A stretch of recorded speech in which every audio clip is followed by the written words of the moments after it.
Royal silks, royal junction, TB road, Ottapalam. Ottapalam railway സ്റ്റേഷനിൽ പ്ലാറ്റ്ഫോമിന്റെ മറുഭാഗത്തെ റോഡിലൂടെ train കയറാൻ ശ്രമിച്ച അജ്ഞാതൻ അപകടത്തിൽപ്പെട്ട് മരിച്ചു. ചവിട്ടുപടികൾ കയറുന്നതിനിടെ ട്രെയിൻ മുന്നോട്ട് നീങ്ങിയതോടെ പിടിവിട്ട് വീഴുകയായിരുന്നുവെന്ന് കരുതുന്നു. യാത്രക്കാർ നിലവിളിച്ചതിനെ തുടർന്നാണ് ട്രെയിൻ നിർത്തിയത്.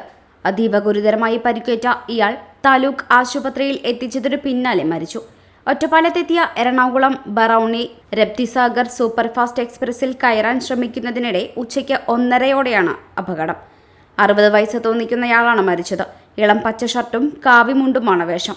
ഒറ്റപ്പാലം താലൂക്ക് ആശുപത്രിയിൽ നിന്ന് തൃശൂർ മെഡിക്കൽ കോളേജിലേക്ക് മാറ്റാൻ ശ്രമിക്കുന്നതിനിടെയായിരുന്നു മരണം. ഇപ്പോഴാണെങ്കിൽ റോയൽ നിന്ന് പർച്ചേസ് ചെയ്യുന്നവർക്ക് ഹണിമൂൺ വിദേശത്ത് ആഘോഷിക്കാൻ അവസരമുണ്ട്. കൂടാതെ ഒട്ടനവധി സമ്മാനങ്ങൾ. ഇനി ഏതാനും ദിവസങ്ങൾ മാത്രം. ഡിസംബർ 30 നറുക്കെടുപ്പ്. .വ്യൂ ന്യൂസ്, കാഴ്ചകളാണ് ലോകം. കണ്ടു തുടങ്ങുക.